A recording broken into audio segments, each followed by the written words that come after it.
So I'm with the Capilano Students Union. I'm an executive member. We tried to organize a town hall with Mr. Saxton, and last week we tried to organize it for Thursday.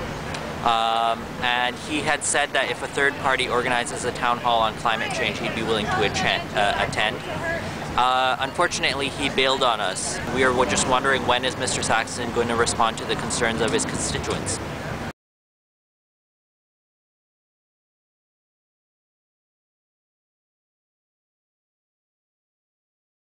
I have a message for Mr. Harper and all the politicians, actually. I think that they have to remember that the Achilles tendon of anybody that is elected is us, the voters, and we're not very happy with the results that we brought home from Copenhagen 15.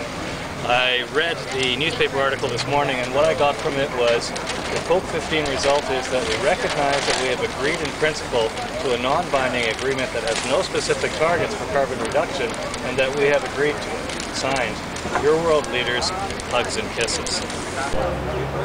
Canada spent the 20th century acting as the international peacekeeper, the country you could always count on to do the right thing.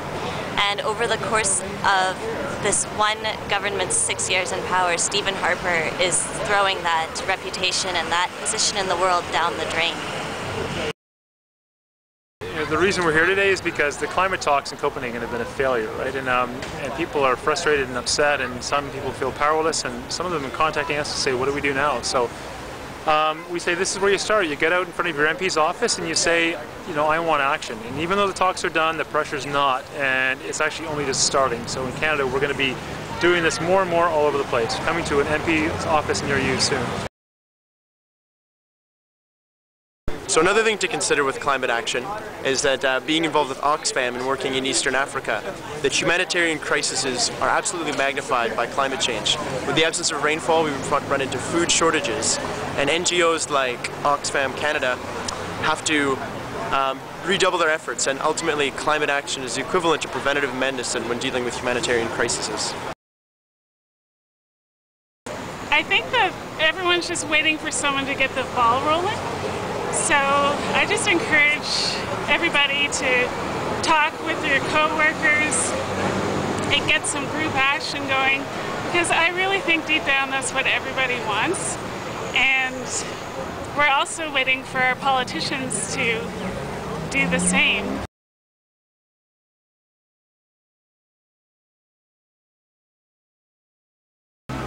Hi, Mr. Harper. This is Hamid and my wife Sarah. We would like to tell you that protecting the climate and environment is as important as protecting and your position in the Parliament. So please take action and be with all Canadians and help us to change this planet. We only have one Earth, and we're gonna live generation after generation.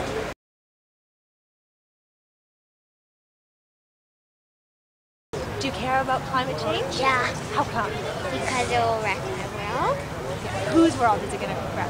Mine.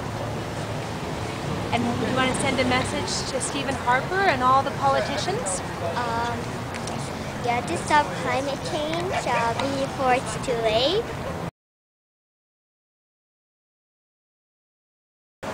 This is a message for Stephen Harper.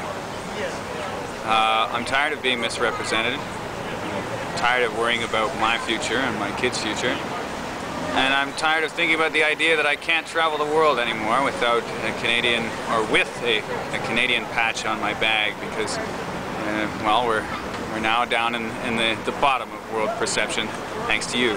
I'm here today because I'm pretty disturbed really by what happened in Copenhagen, and I was kind of frightened actually by how Canada showed up, or didn't show up, maybe I should say, and how embarrassing it was for the Canadians who are out there that our government didn't seem to be in the leadership position that we typically expect Canada to be on these issues.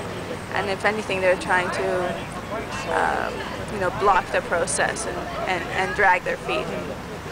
And so I'm just here to say that that's not who I want to be.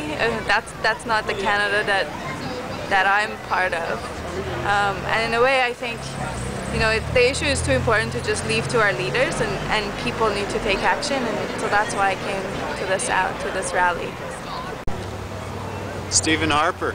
It's been a long time since I've been on this planet, a whole 55 years, and I have never, ever felt so unproud to be Canadian as to your non-participation at Brokenhagen. Here I am, a concerned Canadian.